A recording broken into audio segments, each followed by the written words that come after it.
Hello everyone, good morning. I'm Pampa Adhikary from West Bengal, India. Welcome back to my English practice series. Today it's my English practice day 4 and today I'm going to read a paragraph about social reformers from my son's class 8 English book. In this video, I will read it and after reading it, I will explain it in Bengali and I will also tell the difficult word.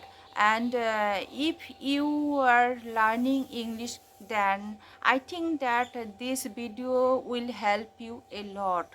So, let's start it. So, friends, today I am going to read this paragraph. Movement for women's education. In the 19th century, most Indian women were denied formal education for fear that they would neglect housework if educated.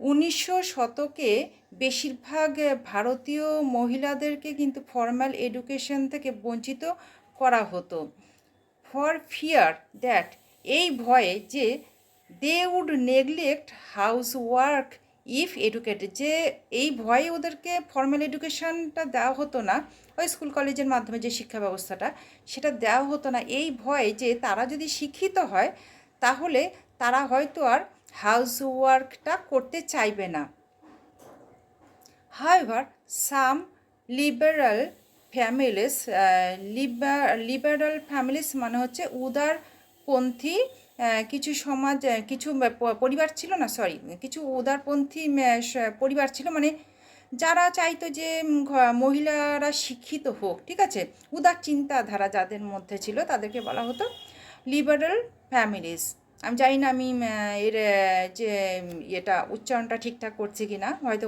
ভুল হতে পারে পরবর্তীতে এগুলো নিয়েও কিন্তু আমাকে অনেকটা ঘাটাঘাটি করতে হবে কারণ কি আমার কিন্তু উচ্চারণ একেবারেই ঠিক নয় some liberal families had their daughters taught by private tutors তো কিছু এরকম উদারপন্থী ভাবধারায় যে প্রভাবিত কিছু পরিবার ছিল তারা কিন্তু তাদের ঘরের মেয়েদেরকে কিন্তু প্রাইভেট টিউটর দিয়ে মানে গৃহশিক্ষকের মাধ্যমে শিক্ষিত করে তুলেছিলেন and some brave woman educated themselves in secret আর কিছু সাহসী মহিলারা মানে যারা খুব জেদি ছিল না আমরা শিক্ষিত হবই তারা কি করেছিল সাম ব্রেভ ওম্যান কিছু সাহসী মহিলা এডুকেটেড মানে নিজেদেরকে শিক্ষিত করেছিলেন এটা এডুকেটেড মানে শিক্ষিত করেছিলেন পাস্ট টেন্সে আছে ঠিক আছে এডুকেটেড দেমসেলভস নিজেদেরকে ইন সিক্রেট মানে গোপনে গোপনে গোপনে লুকিয়ে লুকিয়ে পড়াশোনা করে নিজেরা শিক্ষিত হয়ে গিয়েছিলেন কিছু সাহসী মহিলারা many social reformers of the time promoted women's education many social reformers মানে অনেক মানুষ কিছু মানুষ যারা ছিল সমাজ সংস্কারক তো সেই সমস্ত কিছু সামাজিক সংস্কারক মানুষ কি করেছিলেন উৎসাহিত করেছিলেন মহিলা শিক্ষা ব্যবস্থাকে যে মহিলাদের শিক্ষিত করে তোলা হোক as they felt this would improve the condition of woman কারণ তারা এটা উপলব্ধি করেছিলেন অ্যাজ দে ফেল্ট কারণ তারা ফেল্ট মানে তারা অনুভব করেছিলেন দিস উড ইমপ্রুভ মানে এটা কি করবে এই যে মহিলাদেরকে শিক্ষিত করলে এটা কী হবে দিস উড ইমপ্রুভ এটা উন্নত করবে দ্য কন্ডিশন অফ উম্যান মহিলাদের যে সমাজে যে অবস্থা সেই অবস্থার উন্নতি হবে among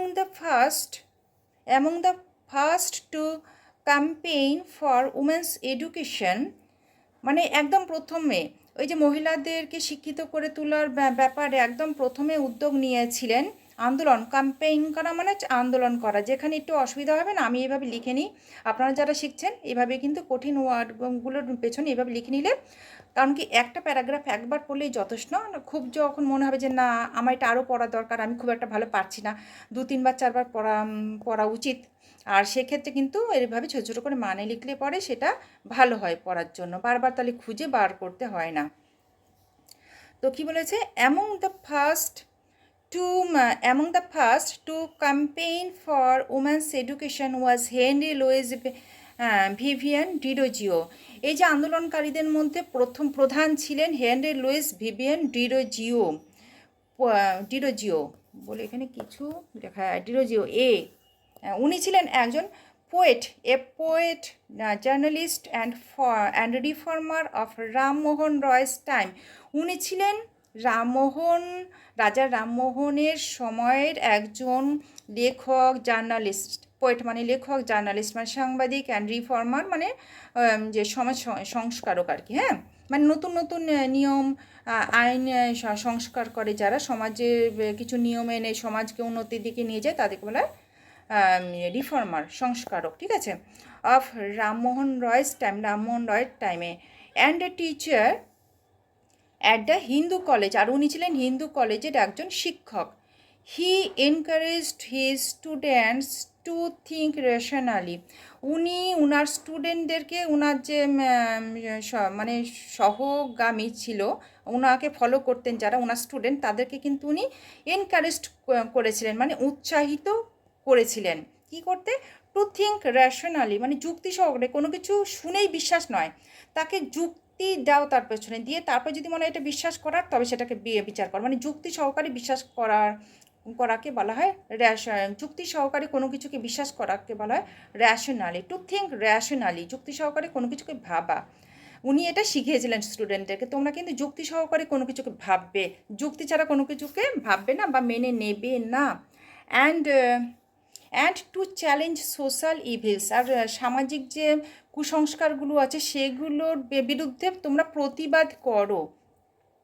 his followers known as Derozians, আর ওনার যে অনুগামীরা ছিল, ফলোয়ার্সরা ছিল, ওনারা কী নামে পরিচিত ছিল, নোন মানে পরিচিত ছিল, অ্যাজ ডিরোজিয়ান্স নামে কিন্তু তার অনুগামীরা পরিচিত ছিল।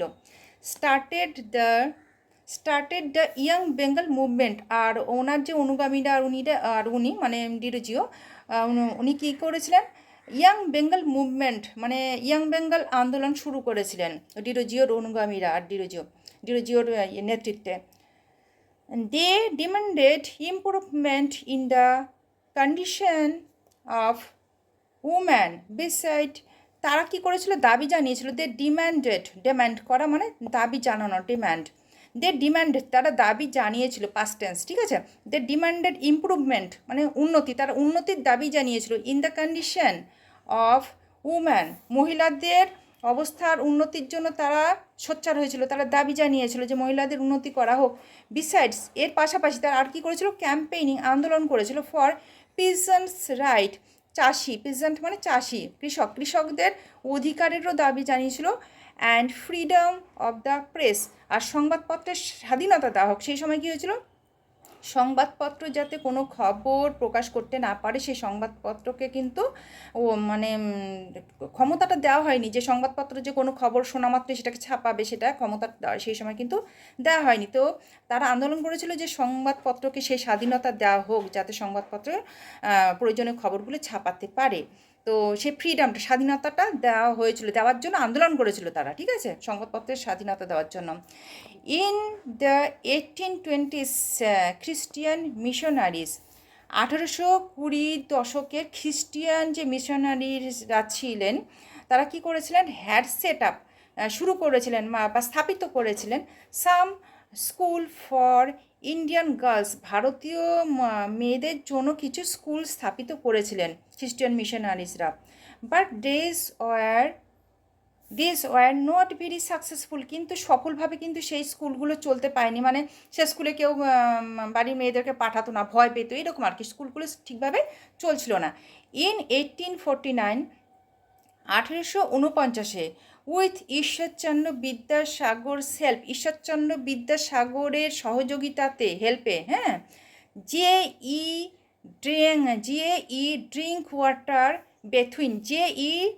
ওয়াটার বেথুইন ঈশ্বরচন্দ্রের সহযোগিতাতে 1849 সালে স্টার্টেড গার্লস স্কুল, মহিলাদের জন্য, মেয়েদের জন্য স্কুল শুরু করেছিলেন। Which came to be called Bethune school, আর যেটা পরবর্তীতে ওই বেথুইন স্কুল নামে ডাকা হতো, মানে ওই স্কুলটার নাম হয়েছিল Bethune school. This school was very successful. আর এই স্কুলটা কিন্তু খুব সফলভাবে চলছিল, মানে সবাই বাড়ির মহিলাদেরকে স্কুলে পাঠাতো আর কি, স্কুলটা ঠিকঠাক চলছিল।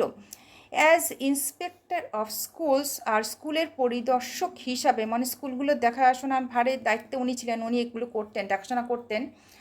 As inspector of school Vidyasagar established many girls school. আর উনি তো স্কুলের পরিদর্শক ছিলেন, তো সেই ইয়েতে ক্ষমতাতে বিদ্যাসাগর কী করেছিলেন, এস্টাবলিশড মেনি গার্লস স্কুল, অনেক মেয়েদের জন্য অনেকগুলো স্কুল স্থাপিত করেছিলেন। দ্য ব্রাহ্ম সমাজ অফ দ্য ব্রাহ্ম সমাজ অজ ইন ইন্ডিয়ান ইন হবে না কি হবে এটা, দ্য ব্রাহ্ম সমাজ অফ, হ্যাঁ, দ্য ব্রাহ্ম সমাজ অফ ইন্ডিয়া, মানে ভারতবর্ষের ব্রাহ্ম সমাজ অলসো, মানে ভারতবর্ষের ব্রাহ্ম সমাজও worked for the education of girls, মেয়েদের শিক্ষার বিষয়ে অনেক কাজ করেছিলেন। সেই সময় ভারতবর্ষের ব্রাহ্ম সমাজও মেয়েদের এডুকেশনের বিষয়ে অনেক কাজ করেছিলেন। And open schools for them, আর মেয়েদের জন্য অনেক স্কুল খুলেছিলেন। ইন মহারাষ্ট্রতে রিফর্মার জ্যোতিরাও গোবিন্দরাও ফুলে, মহারাষ্ট্রের সংস্কারক জ্যোতিরাও গোবিন্দরাও ফুলে, ফন্ডলি কল্ড জ্যোতিবা, ওনাকে ভালোবেসে সমাজে সবাই কী বলে ডাকতেন, Jyotiba. Opened a school for, একটা স্কুল খুলেছিলেন ফর লো কাস্ট গার্লস, মানে নিম্ন সম্প্রদায়ের মহিলাদের জন্য। সেই সময় সমাজে তো খুব কুসংস্কার ছিল, মানে নানান রকম কুসংস্কার ছিল, মানে উচ্চ শ্রেণী নিম্ন শ্রেণী সব একসাথে বসে পঠন পাঠন করতে পারবে না। ইভেন ওরা কিন্তু মানে একটা টিউবওয়েল বা কোনো একটা জায়গায় সামাজিক কিছু একটা স্থান, সেখানে সবাই কিন্তু এক জায়গাতে জড়ো হতে পারবে না, গায়ে ছোঁয়া লাগলে জাত চলে যাবে, এরকম একটা ব্যাপার ছিল সেই সময়, ঠিক আছে। তো লো কাস্ট যে গার্লস, তারা তো আর উচ্চ কাস্টের উচ্চ বর্ণের মহিলাদের সাথে একসাথে স্কুলে বসে পড়াশোনা করবে না। তো উনি কী করেছিলেন, ওই লো কাস্ট গার্লসদের জন্য, নিচু সম্প্রদায় মহিলাদের জন্য স্কুল খুলেছিলেন। Jyotiba educated his wife Savitribai, Jyotiba কী করেছিলেন, নিজের বউ সাবিত্রীবাইকে শিক্ষিত করে তুলেছিলেন। অ্যান্ড অ্যাপয়েন্টেড হার, আর ওনার বউকে চাকরি দিয়েছিলেন অ্যাজ এ টিচার হিসেবে ইন হেজ স্কুল, তার নিজের স্থাপিত স্কুলে উনি নিজের বউকে আগে শিক্ষিত করেছিলেন, তারপরে সেই স্কুলেই নিজের বউকে চাকরি দিয়েছিলেন টিচার হিসাবে। ইন আলিগড়ের ঘটনা এটা বলছি, ঠিক আছে। ইন আলিগড়ে কী হয়েছিল, স্যার সৈয়দ আহমেদ খান আলিগড়ে promoted reform to improve the condition of Muslim woman, Muslim মহিলাদের এডুকেশনের জন্য, তাদের এডুকেশনটাকে ইমপ্রুভ করবার জন্য, উন্নতি করার জন্য, পড়াশোনা শিক্ষা ব্যবস্থার উন্নতি করার জন্য আলিগড়ে সৈয়দ আহমেদ খান কি করেছিলেন, আন্দোলন করছিলেন, ঠিক আছে, প্রচার চালাচ্ছিলেন যে মহিলাদেরকে, মুসলিম মহিলাদেরকেও শিক্ষিত করা হোক। হি প্রমোটেড উম্যান্স এডুকেশন, মহিলা শিক্ষা ব্যবস্থাটার প্রচার করলেন উনি, যে ওনাদের বা মহিলাদেরকে শিক্ষিত করা হোক। হি অ্যাট্যাক্ট দ্য ভেল সিস্টেম, উনি কী করেছিলেন, আক্রমণ করেছিলেন, মানে বিরোধিতা করেছিলেন। হি অ্যাটাক মানে আক্রমণ করা, তো এখানে হচ্ছে অ্যাটাক মানে এইখানে মানেটা হচ্ছে বিরোধিতা করা, এখানে এই যে ছোট্ট করে মানে লিখে রেখেছি। হি অ্যাট্যাক্ট দ্য পর্দা সিস্টেম, মানে ভেল সিস্টেম, পর্দা প্রথার বিরোধিতা করেছিলেন। হুইচ কেপ্ট উম্যান ইন, যেটা মানে যেই পর্দা প্রথা মহিলাদেরকে রাখতো ইন সেক্লুয়েশন, মানে সমাজ থেকে মহিলাদেরকে যেই ব্যবস্থাটা আলাদা করে রাখা হতো, পর্দা প্রথার মাধ্যমে মহিলারা কিন্তু আলাদা হয়ে থাকতো সমাজ ব্যবস্থার থেকে। তো সেই জন্য উনি তার প্রতিবাদ করেছিলেন যে এরকম কেন হবে, মহিলারা পুরুষের সঙ্গে একসাথে মিলে শিক্ষিত হবে, সমাজে একটা নাম করবে, একটা স্থান নেবে তারা। হি অলসো অপোজড পলিগ্যামি মানে হচ্ছে বহু বিবাহ, তিনি কিন্তু বহু বিবাহেরও প্রতিবাদ করেছিলেন, ঠিক আছে। এই যে অপোজড মানে বাধা দিয়েছিলেন যে বহু বিবাহটা বন্ধ করা হোক। And Muslim system of easy divorce, সহজেই মুসলিমদের মধ্যে একটা সিস্টেম ছিল, সহজেই ডাইভোর্স দেওয়া হতো। কীভাবে সেটা, তালাক 3বার তালাক বললেই কিন্তু মুসলিম পুরুষরা মহিলাদেরকে তালাক দিয়ে দিত, ঠিক আছে, সহজে। সেইটারও উনি প্রতিবাদ করেছিলেন যে এটা বন্ধ হোক। Rokeya Shakhawat Rokia Shakhawat started the Shakhawat Memorial Girls High School, mainly for Muslim girls at Bhagalpur.